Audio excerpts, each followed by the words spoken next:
Okay, so when I do this, I always grab a block or something and kind of make sure that the bottom end of the strut can still break free loosely, so that I don't get the top hat coming and blasting towards me.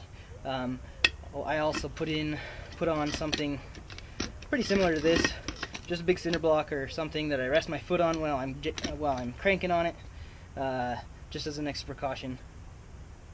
Again, I would recommend getting strut or spring strut compressors. You can rent them from your local auto parts store, or just check them out. They're free. You pay a deposit, and when you bring them back, they give you all your money back. So that's what I would do. These ones, as I said, they're not going to have any backlash. I've already tried it and tested it on the other ones. So here we go. Pops off. There you go. Not even any kind of whiplash. So there we go. You really need to make sure that your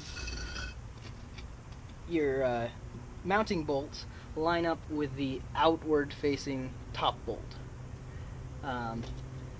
It's pretty important. If you don't, you'll have issues.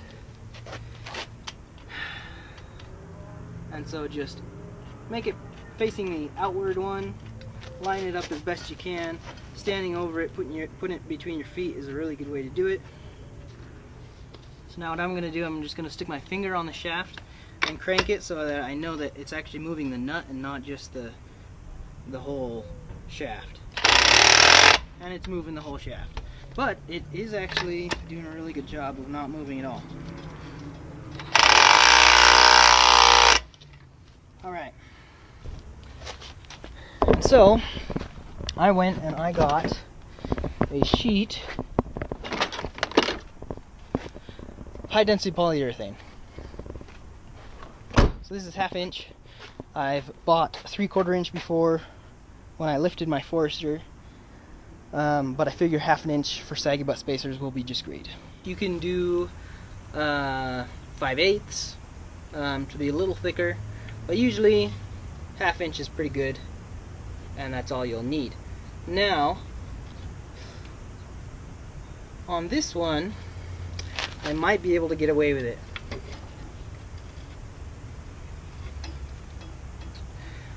On the larger lifts I've made just out of high density polyurethane, I have had to, you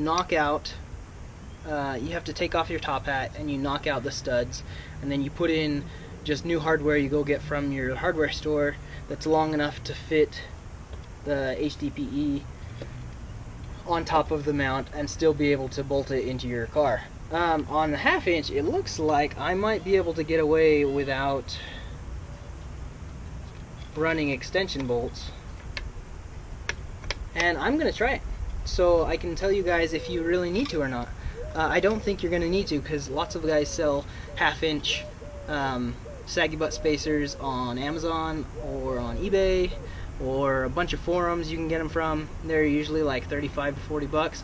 I got this whole piece for 20 bucks, and I will probably be able to make 4. I'll be able to make a full lift out of this, which I'm planning to do with the Legacy I just bought.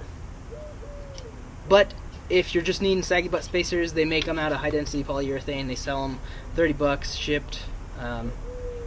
So if that's the way you want to do it, go for it. You can also go to Walmart and buy just cutting boards, plastic cutting boards.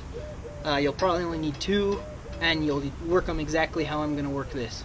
So it actually is easier when you do knock these out, because then you can just set this right on top and trace it with a Sharpie. We're going to have a little more trouble doing that, but not much since the studs are there. So I'm going to grab a Sharpie and we'll go for it. So we're going to just trace around it.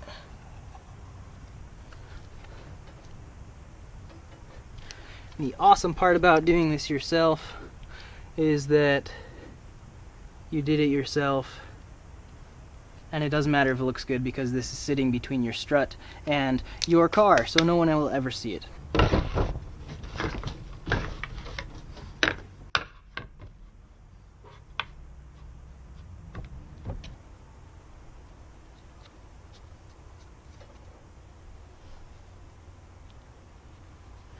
the holes.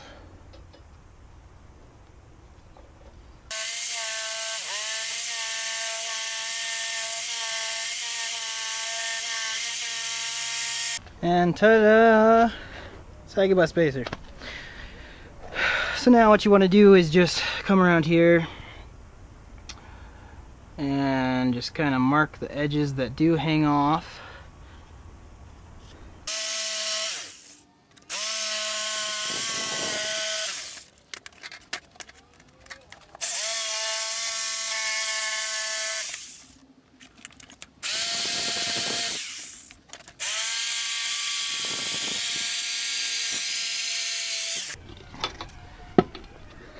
Our strut and everything.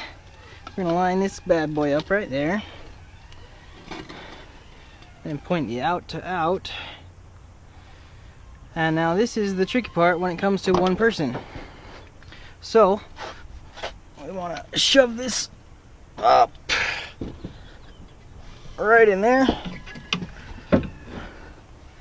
and then we look right in here, right on these holes. That's where we wanted to get it. And hold on one of these in one hand, stick your arm up through here.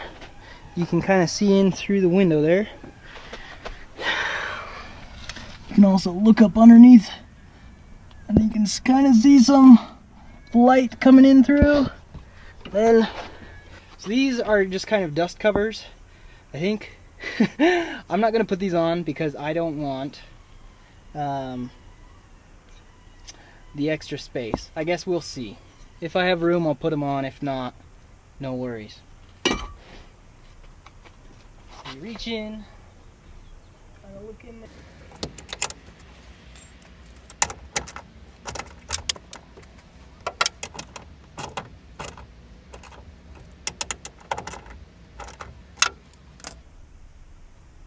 I can even get in and tighten down that top. I can even get in and tighten down that top nut if I need. But they look alright. They have the nut almost tightening down all the way onto the bolt. So that's good. So it does look like you can run 1/2 inch saggy butt spacers without new hardware, which is a good thing to know. I might pull those off later and put some thread lock on them, but they are torqued pretty good, so I'm not too worried. Now I just got to tighten up these guys on this other side. Now I just need to tighten up my big 19 millimeters to 60 to 80 foot-pounds. That's really easy to do with such a large breaker bar. And then I'm going to hurry up and do the other side before I have to call it quits for the day.